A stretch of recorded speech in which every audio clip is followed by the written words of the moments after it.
Good morning eighth class. हम लोग chapter 2 पढ़ रहे हैं। इसमें हमने सॉइल का डिग्रेडेशन पढ़ लिया था पिछली क्लास में। अब हम एक एक्टिविटी के थ्रू समझेंगे कि सॉइल का डिग्रेडेशन कैसे होता है। एक्टिविटी शुरू करते हैं। Take 2 trays A and B of same size की 2 ट्रे लेंगे जिनका नाम ए और बी रख देते हैं हम। Make 6 holes at one end of these trays and then fill them with the same amount of soil. Make 6 holes at one end of these trees.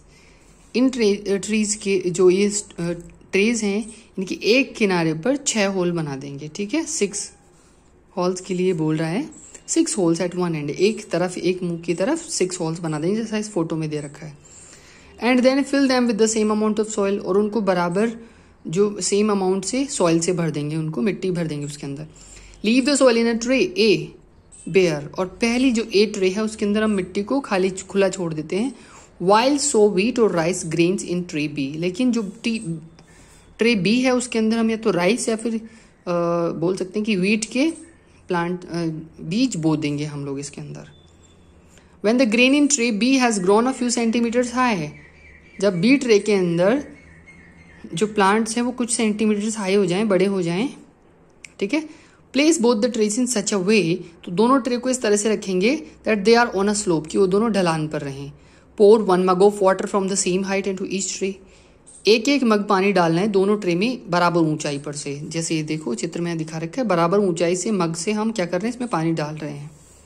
ठीक है।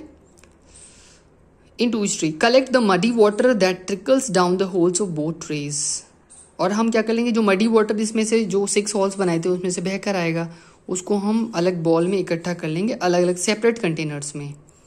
ठीक है। And compare how much soil is washed out of each tree, और ये compare भी करना है कि कौन से वाले बॉल में ज़्यादा मिट्टी वॉश आउट होकर आई है पानी के साथ में। तो इससे हमें समझ में आ जाएगा कि अगर पेड़ पौधे होते हैं तो वो मिट्टी को बांध कर रख लेते हैं, ज़्यादा वॉश आउट नहीं होने देते हैं। जबकि अगर खाली मिट्टी होगी, पेड़ पौधे नहीं होंगे, तो मिट्टी का कट ऑफ ज़्यादा होता है, जो लैंड डिग्रेडेशन वो ज़्यादा होता है। ठीक है। तो इसलिए जहाँ पेड़ पौधे होंगे वहाँ मिट्टी का कटाव कम होता है, उस पानी में मिट्टी कम आएगी। तो ये हमने इस एक्टिविटी के थ्रू जाना। ये जो लैंड डिग्रेडेशन था, सॉइल डिग्रेडेशन था, उसका हमने एक्टिविटी करी है। अब हम अगला टॉपिक पढ़ेंगे, water. Water is a vital renewable natural resource, बहुत ही इंपॉर्टेंट रिन्यूएबल नेचुरल रिसोर्स है water. The 3/4 of the earth surface is covered with water, धरती का जो 3/4 हिस्सा है, 3/4 जो सरफेस है वो किससे ढका हुआ है, पानी से। It is therefore appropriately called the water planet, इसीलिए इसको बिल्कुल सही तौर पर, सही रूप से इसको क्या कहा जाता है, वाटर प्लैनेट कहा जाता है, क्योंकि ज्यादातर भाग पर पानी पानी है धरती के ऊपर। It was in the primitive oceans that life began almost 3.5 billion years back, तो ये जो हमारे शुरुआती समुद्र थे, सागर थे, वहीं पर जन्म की शुरुआत हुई थी। कितने साल पहले, 3.5 अरब साल पहले, 3.5 billion years back. Even today the oceans cover 2/3 of the earth surface, आज भी जो पूरी सरफेस है उसका 2/3 पार्ट कौन कवर करते हैं, ओशियंस कवर करते हैं।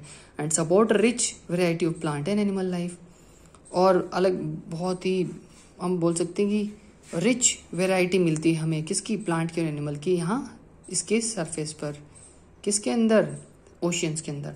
The ocean water is however saline and not fit for human consumption, लेकिन जो समुद्र का पानी होता है वो कैसा होता है, खारा होता है ना, सेलाइन होता है, और ये हमारे यूज के लिए फिट नहीं होता। Fresh water counts for only 27%, और जो फ्रेश वाटर है, पीने लायक पानी है, वो तो केवल 2.7% है पूरी धरती पर। Nearly 70% of this occurs as ice sheets and glaciers in Antarctica, Greenland and mountain regions. और जो पूरी धरती का 2.7% फ्रेश वाटर था, उसमें से भी 70% तो केवल कहाँ जमा हो, आइस शीट्स के रूप में और ग्लेशियर्स के रूप में, अंटार्कटिका में, ग्रीनलैंड में और माउंटेन रीजन्स में। तो बहुत ऊंचे ऊंचे पर्वत हैं, प्लस हमारा अंटार्कटिका और ग्रीनलैंड जो नॉर्थ पोल साउथ पोल है, वहाँ पर ये आइस शीट के रूप में, ग्लेशियर के रूप में जमा हुआ है fresh water. Due to their location they are inaccessible, और ये हमारे से लोकेशन में इतनी दूर है कि अनएक्सेसिबल है, हमारी पहुँच में नहीं है। Only 1% of fresh water is available, केवल 1% जो पानी है वो अवेलेबल है, and fit for human use, और हमारे मानव के लिए यूज के लिए है। It is found as ground water, और ये हमारी जमीन के सतह नीचे ग्राउंड वाटर के रूप में है। As surface water in rivers and lakes and as water vapour in the atmosphere, और नदियों के और झीलों के रूप में है हमारी सतह पर, धरती की सतह पर, और वाटर वेपर के रूप में एटमॉस्फेयर में, वायुमंडल में पानी के भाप के रूप में होता है। तो ये फ्रेश वाटर के बारे में बताया। Fresh water is there for the most precious substance on earth, इसलिए शुद्ध पानी, फ्रेश पानी हमारी धरती पर मोस्ट प्रेशियस सब्सटेंस है, बहुत ज़्यादा हम बोल सकते हैं कीमती पदार्थ है। वाटर के neither be added not subtracted, तो पानी को ना ही तो कम किया जा सकता है ना इसको बढ़ाया जा सकता है on the earth, from the earth, धरती से। It's total volume remains constant, इसका जो पूरा वॉल्यूम है हमेशा एक सा बना रहता है। Its abundance only seems to vary, और इसकी जो मात्रा है वो कभी कम ज़्यादा दिखाई देती है, क्योंकि it is in constant motion, क्योंकि हमेशा बदलते रहने वाली अवस्था में होता है, बार बार बदलता रहता है। कभी भाप बन जाता है, कभी पानी बन जाता है, फिर नदियों से समुद्र में चला जाता है, तो बदलता रहता है। साइकिलिंग थ्रू द ओशंस, और ये क्या करता है, ओशंस की साइकिल में चलता रहता है, यानी नदियों से वापस समुद्र में पहुंच गया, समुद्र से भाप बन के वापस आकाश में चला गया, बादल बन के फिर बरस जाता है नदियों में। The air, the land and back again through the processes of evaporation, हवा में जाता है, धरती पर आता है, और फिर वापस क्या अलग अलग प्रकार के प्रोसेस के थ्रू इवेपोरेशन होता है इसका, यानी भाप बन जाता है, प्रेसिपिटेशन यानी वापस बारिश होती है, एंड रन ऑफ, और फिर बहकर चला जाता है। This as you already know is refer to is water cycle, तो हम इसको पहले से जानते हैं, इसको वाटर साइकिल कहा जाता है।